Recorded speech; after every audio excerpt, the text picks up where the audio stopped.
This is happiness, to be everything at once. Be unblinded, be unlearned, be unbridled and unburned.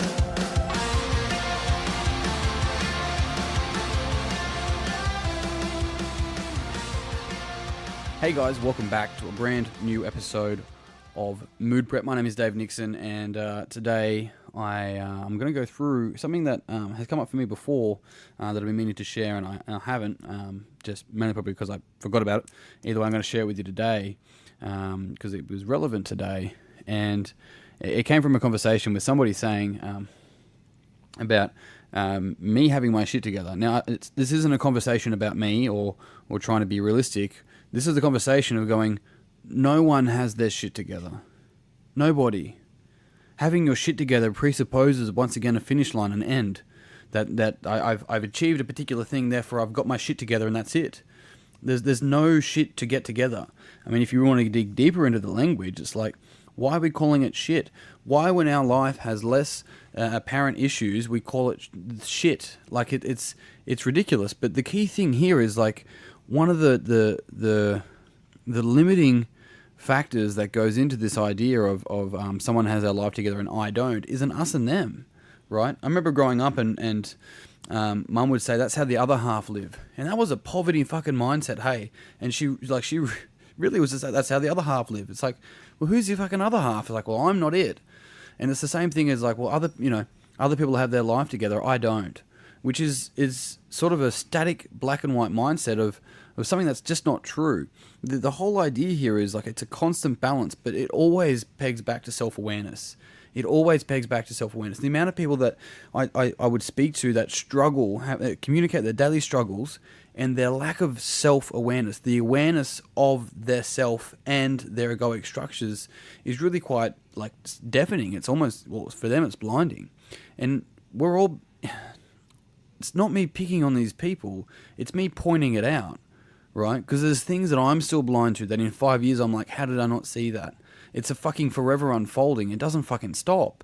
But this idea that people have it together, this person has it together, therefore I don't, right, is limiting ourselves to truly be able to reach our potential. Because we're creating an us and them, we're creating a divide. And in that divide, we're literally, like, what we're inferring is that we're not good enough. We're not there. We don't have our shit. We got problems, so that means we don't have our shit together.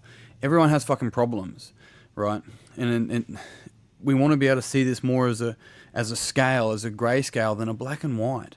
And when we can do that, we realize it's all we can do is literally choose how we respond to each situation as it occurs. The people that you may think, or maybe you're the person that people think has got their shit together, because that's the interesting thing, right? Someone sits there and they go, oh my God, that person has their shit together. And the person that they think have their shit together looks at someone else and goes, man, that person has their shit together. And then looks at the next person and they go, man, no one's got their shit together. Everyone's just living life. And so if we continue to focus on someone else having their shit together, we lack the focus of what we need to do with our life to make sure that we're constantly in balance, in a homeostasis with what's most important to us. And that's why there's a constant theme in my podcast. And if people listen to 10 of them and go, dude, just repeats the same shit, it's like, great, are you fucking doing it? Stay true to what's true for you. If you're staying true to what's true for you, then that's keeping your fucking life together, right? It's going, I don't know if I should take this job or that job. It's like, well, which job is truer for you? That one pays more. It's like, how much can someone pay you to not do what's true for you? To behave in a way that's against your values? These are the kind of questions that's worth asking when it comes to all these things, because the person that has the house, has the perfect, so-called perfect marriage on social media, that has 150, 200, whatever K income, that has all these things, the kids, right? Is that person happier than the person that maybe lives by themselves and isn't in a relationship, that doesn't have kids at the same age, that earns $80,000 but does what they want to do? Like, the thing, neither is right, neither is wrong, neither is better, neither is bad, neither is good. It's just the way that people have made decisions in their life, right? And there's things that have really governed that and influenced it. But the key thing here is that if we don't take responsibility for everything that we can take responsibility for, we become a victim to things that we could have changed, we could have impacted, right? It's like, oh, well, my mum said this to me, so because of that, now I don't do X, or now I've lost confidence in women. That's fine, but your lack of confidence was your response. You may not have known how to respond, and hey, that fucking sucks. But you're in a position now that you know that you can do something about it, right? You can choose to do something about that as opposed to being a victim to it. And that's a powerful thing. And take that example and run it right through every single human being, because everyone's going to have that example. A lot changed for me the moment that I realized when if I sat in a room, in a cafe, and I looked around, and there's 25 people in that room, there is some topic, if I brought up for each person, that they would probably cry. It'd probably bring tears to their eyes.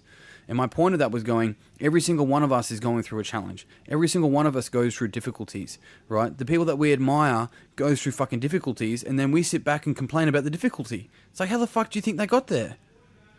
They got that from making decisions. We want to have wisdom. Wisdom comes from, it's good judgment. And what does that come from? It comes from bad judgment. Experience comes from bad judgment.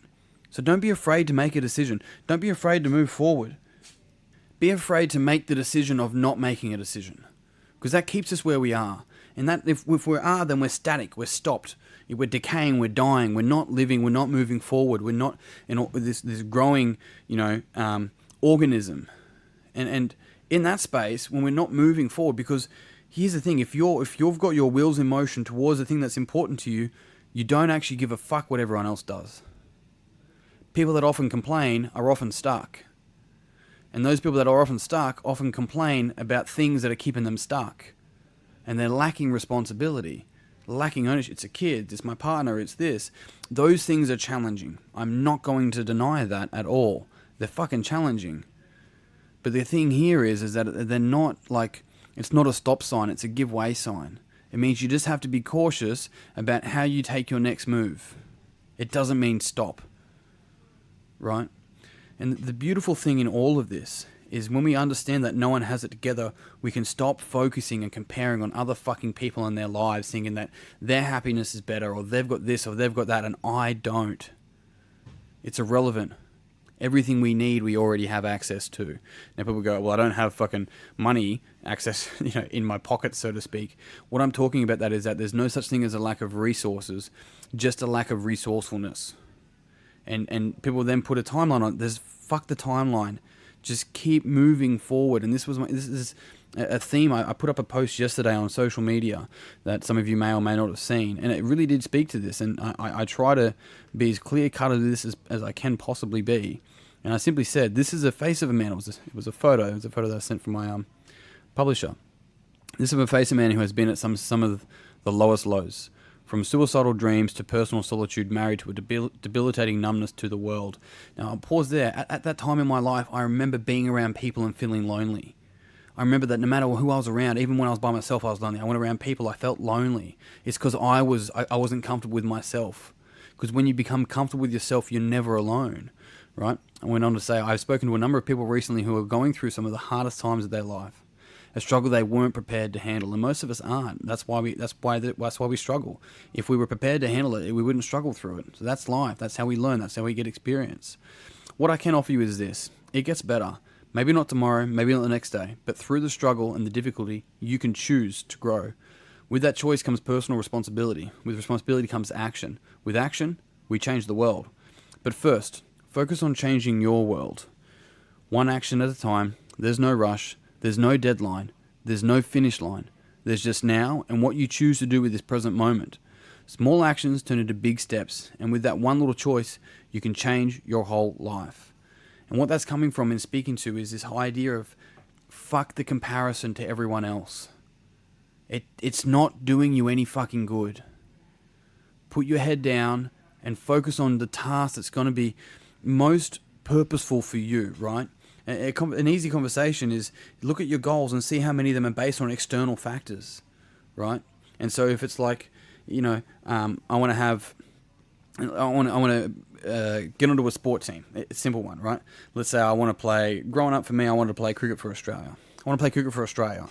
That goal is simply changing that and being like, I want to make sure that I leave no fucking stone unturned. I want to make sure that I every waking minute and every chance I get, I'm going to move towards and work as hard as I can that, if I never get selected, it wasn't because I wasn't good enough. It's because the selectors got it wrong, right? There's more power to that because I'm focusing my goal on what I'm in control of. And that's what I offer you. And on that note, I am done. Now, team, I've just started posting on my Instagram some small video snippets of some content that I go through on this as well. So if you found this beneficial, it would mean the world to me if you'd pass it on to someone else that you think would also find it beneficial. Find me on Instagram at ddnix. And if you know somebody that you think would benefit from knowing this, make sure you tag them on my post. Otherwise, team, that's it. I'm done. Until tomorrow. Peace and pizza. Kick today in the dick. Slay the dragon. I'll see you soon. To be everything at once, be unblinded, be unlearned, be unbridled and unlearned.